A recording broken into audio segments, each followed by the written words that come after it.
අයිබෝවන් අද ශ්‍රී ලංකා දේශපාලනයේ විශේෂ දවසක්.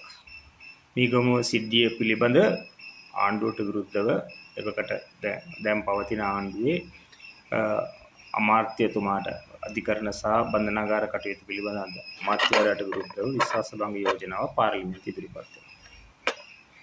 ඒ මොහොතේ දැනට අවුරුදු 43කට කලින් කළු ජූලියේ වැලිකඩ බන්ධනාගාරයේදී දෙමළ සිරකරුවන් 54 දෙනෙක් ආසන්නව 54 දෙනෙක් මරලා දානවා. දවස් දෙක. එක දවසකින් නෙවෙයි. එක දවසේ 20 ගාණක් ඊළඟ දවස් තව 20 ගාණක්.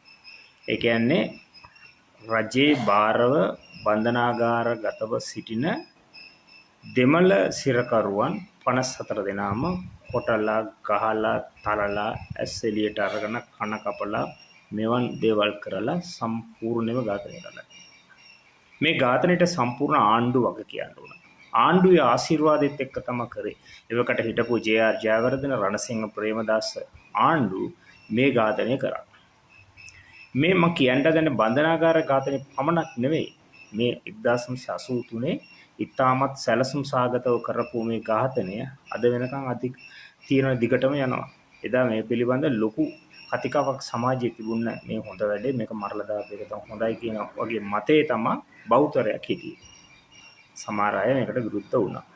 කළු ජූලිය කියන්නේ යාපනයේදී ඝාතනය වෙනවා හමුදා බට 13 දෙනෙක් මං හිතන්නේ පිරිසක්. ඊට පස්සේ මුළු ඒ අවස්ථාව කරගෙන මුළු රටේම හිටපු දෙමළ ජනතාවට පහර දෙන්න පටන් ගත්තා. මේක එක කනගාටුදායක සිද්ධියක් තමයි. මේකේ වතුකරේ ඉන්න දෙමළ ජනතාවත් මේකට ඈඳගත්තා. ඇත්තටම මේගොල්ලෝ ඒ කිසිදු යාපනයත් එක්කව උතුරේ දේශපාලනයත් එක්ක ලොකු සම්බන්ධකම් පැවැත්වුවේ නැහැ. විශේෂයෙන්ම 1976 තොණ්ඩමන් මහතා ඉතින් තොණ්ඩමන් සම්බන්ධ වෙලා හිටියා ටියුඑල්එෆ්ත් එක්ක. 1976 චෙල්ලනායගම්ලා ගෙනාපු අර වට්ටුකෝටේ තීන්දුව වල ඒ කියන්නේ වෙනම රාජ්‍යයක් කියන සංකල්පය මතු කරන වෙලාවේ තොණ්ඩමන් එළියට ඇවිල්ලා කිව්වේ මම මේකට සම්බන්ධ වෙන්නේ නැහැ. මේක වැරදි. රට බෙදෙන එකට මම විරුද්ධයි. සන්නද්ධ අරගලයකට මම විරුද්ධයි.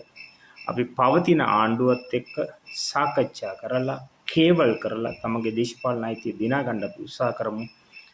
අපි සන්නද්ධ අරගලය තුළ වෙනම රාජ්‍යයක් දී කිරීම තුළ මේ ප්‍රශ්නට උත්තරයක් නැහැ කියලා තුමා එළියට ආවා. එවිල 1977 මැතිවරණයට මුහුණ දෙනවා.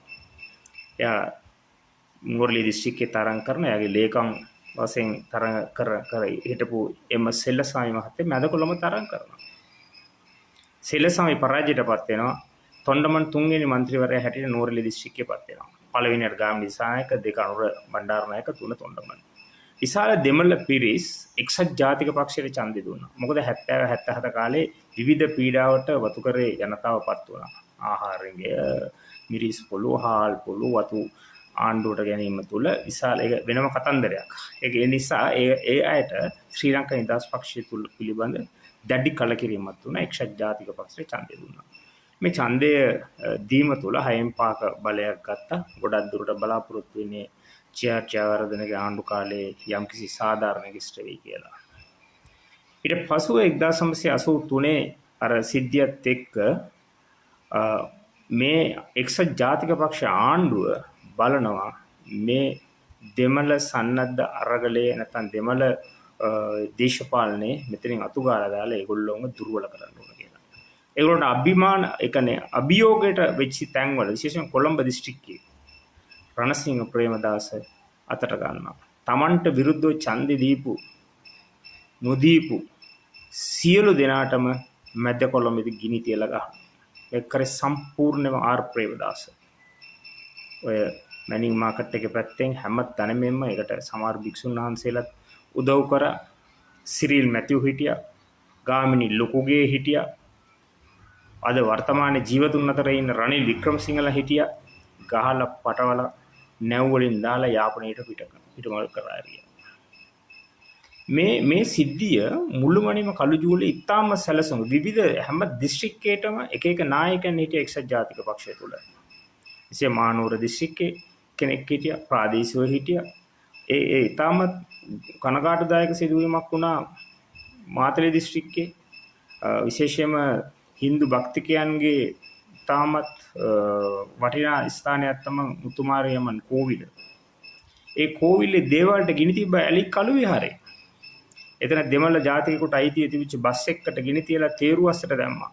සම්පූර්ණ ඇලි කළු විහාරයේ මැරයෝ. තිබ්බ කෝවිල් සියල්ලකටම ගැහුවා. කතරගම දේවාලය විතරක් ඉතුරු කරා. කතරගම අපේ මිනිහෙක් කියලා. ඒක අතරලා ගියා. ගණගේල්ගේ දේවාලය, එතනින් එහාට පත්තිනියම්ම දේවාලය සියල්ලකටම පාර දුන්නා ඇලිකලාගේ මැරයෝ. ඒ පමණක් නෙවෙයි. සිංහල දෙමළ සමාජය තුළ හොඳ අවබෝධයක් තිබුණා. විශේෂයෙන්ම වෙන්කට් වගේ අය සිංහල බෞද්ධ චිත්‍රපටි නිර්මාණය කරා. එයා පවා කාර්යකට දාලා ගිනි තිබ්බා. සමහර ගොවි පවුල් විශේෂයෙන් පොළොන්නරුව දිස්ත්‍රික්කයේ එක්තරා ස්ථානයකද උපත්තක වැඩ කරපු පවුලක පණ්ඩක නැවිලා තියෙන මැරයෝ. මේගොල්ලෝ බයට ජීවිතය ආරක්ෂා කරන උපත්තර රිංගුවා. හතර වටේ ගිනි තියලා මුළු පවුලම පුච්චලා ගිනි තිබ්බා. නූරලී දිස්ත්‍රික්කයේ සම්පූර්ණව ගිනි තිබ්බේ ගාමිණී දිසානායක. නුවරඑළියේ හාවඑළිය කියන ප්‍රදේශයේ එක නිවසක ඒ නිවසේ ජනෙල් දොරවල් වලට ඇන ගහලා ගේ ඇතුලේ 13 දෙනෙක් දාලා ගිනි තිබ්බා. වගකීම ගාමිණී දිසානායකලා බාර ගන්න ඕන. මහනුවර, මාතලේ, ලංකාවේ සෑම දිස්ත්‍රික්කයකම ප්‍රචණ්ඩත්වයේ වපුරලා ඇරියේ එක්සත් ජාතික පක්ෂය. මිනිස්සු අමුමේ මැරුවා. 3000කට වැඩි පිරිසක් මරලා දැම්මා. ඒ වගේම දෙමළ ජාතිවාදී අරමුණෙන් කටයුතු කරපු සමහර දේශපාලඥයෝ සිංහල මිනිසුන්ට දෙමළ මිනිසුන් උසිගන්නවුවා. ඒ යාපනයේ හිටියා 40000කට ආසන්න සිංහල මිනිස්සු. එයා ඒ ප්‍රදේශ වලින් පළවා ඇරියා. ඒ නිසා මේ ජාතීන් අතර අසමගිය ඇතිකරන්න ප්‍රධානම හේතුව තමයි දේශපාලනයේ සඳහා තම වාසියට මිනිස්සු පාවිච්චි කිරීම. කොළඹ දිස්ත්‍රික්කයේ තුල දෙමළ ජනතාව ඉදිරියේදී ප්‍රේමදාසට අභියෝගයක් වෙයි කියලා තමයි රණසිංහ ප්‍රේමදාස ඔය වැඩේ කරේ. පසුව දෙමළ ඡන්ද ගන්න විවිධ උත්පරවැටි කරා. ජයවර්ධන රූපවාහිනියට ඇවිල්ලා කිව්වා යුද්ධේ සාමෙන සාම. ප්‍රේමදාස ඇවිල්ලා කිව්වා මම කිව්ව අත්ත කපන්න කියලා ගහම කපලා දැම්මා කිව්වා. ඒ නිසා මේ ප්‍රචණ්ඩ ක්‍රියාවල් තුල අපේ සමාජය තුල ඇතිවෙච්ච පළුදු මකන්න අපි තාමත් සමත් වෙලා නැහැ. තාමත් අසමත්. තාමත් ජාතිය ආගම කුලය මෙව අවුස්සල දේශපාලන බලය අරගෙන ඔයගොල්ලන්ට පේන කොයිතරම් කොල්ල කාලා තියෙනවද කියලා. මොනතරම් ධනයක් උපයලා තියෙනවද කියලා. ඒ මිනිස්සු අතර දැන් අපිට දෙමළ සිංහල ભેදේ කතා කරාන් පස්සේ ඒ මිනිස්සු අතර එක තියෙනවද කියලා බලන්න ප්‍රධාන දේශපාලන පක්ෂ අතර නායකයන් අතර තියෙනවද කියලා බලන්න. මහින්ද රාජපක්ෂගේ නංගි කෙනෙක් බැඳලා ඉනවා තිරුණාඩේශ. විග්නේශ්වරන්ගේ දරුවෝ දෙන්නම් බැඳලා ඉන්නේ එක්කෙනෙක් වාසුගේ දුව තවත් සිංහලෙක් කෙනෙක්. ඒ වගේම සුමන්දිරන්ගේ දරුවෝ දැන් මේ අය ඉහළ මට්ටමේ ඒවැනි සම්බන්ධකම් පවත්වාගෙන සාමාන්‍ය ජනතාව අවසනවා. ඒ නිසා මේ කළු ජූලිය වෙලාවේ මම හිතන්නේ සිඩ්නි මාකස් ඩයස් සහෝදර තෝතන්නෙන් අද උත්සාහයක් කරන සහෝදරත්වයේ සඳහා වූ සතියක් මම හිතන්නේ ඒක ඉතාමත් වටිනවා.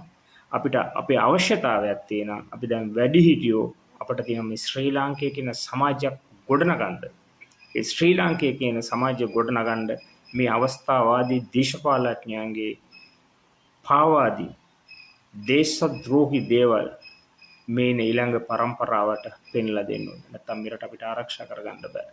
අපිට ශ්‍රී ලාංකේය කියන ජාතියක් ඇදුවොත් තමයි අපි ආසියාවේ උනත් ලෝකේ අභිමානවත් රටක් බවට පත් කරන්න ආර්ථික සමාජ වශයෙන් අපි ශක්තිමත් වෙන්න පුළුවන්. ලෝකයේ අසමගියෙන් ක්‍රියා කරපු රටවල් වල හොඳ නායකයෝ බිහි වෙච්ච නිසා ඒ රටවල ලෝකේ ශක්තිමත් ආර්ථිකය ගොඩනගන්නේ. චීනේ වේවා සිංගප්පූරු වල බලන්න විවිධ ජාතීන් හිටියා එකතු කරගත්තා. ඉන්දියාව විවිධ ජාතීන් හිටියා එකතු කරගත්තා.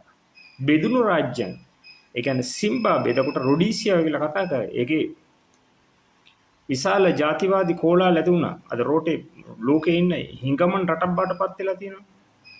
ඒ වගේම ඇෆ්ගනිස්තානෙත් ඒ වගේ, බුරුමේ වගේ, මියන්මාර් ආද කියන රටවල් වල මේ தත්ත්වය නිසා තමයි අපිට ශ්‍රී ලාංකේය ජාතියක් කියන එක නිර්මාණය කිරීම සඳහා අපි සියලු ශ්‍රී ලාංකිකයට වගකීමක් තියෙනවා වෙච්චි දේවල් වලින් පාඩමක් ඉගෙන ගන්න.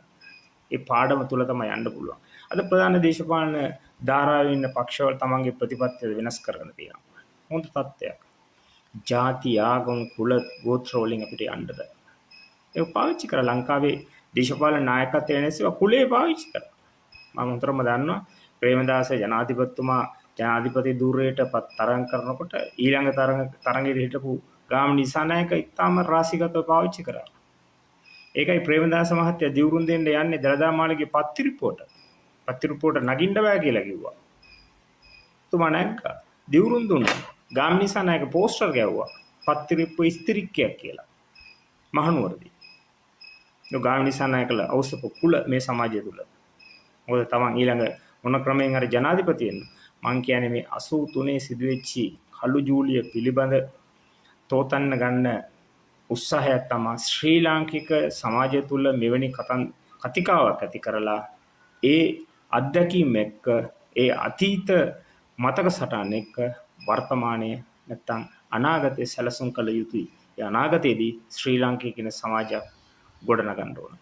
ඒ නිසා මේ සතිය සහෝදරත්ව සතිය අපි සමරන්නේ මේ සහෝදරත්වයේ තුල ශ්‍රී ලාංකික කියන සමාජයක් ගොඩනගන්න මේකේ ඕනම මිනිහෙක් ඉන්න පුළුවන් ශ්‍රී ලාංකික සමාජය තුළ. අපි හැම කෙනෙම මනුෂ්‍යත්වයේ රකින්න මිනිසුන් බවට පත් වෙමු කියලා ප්‍රාර්ථනා කරමු. බොහොම ස්තුතියි.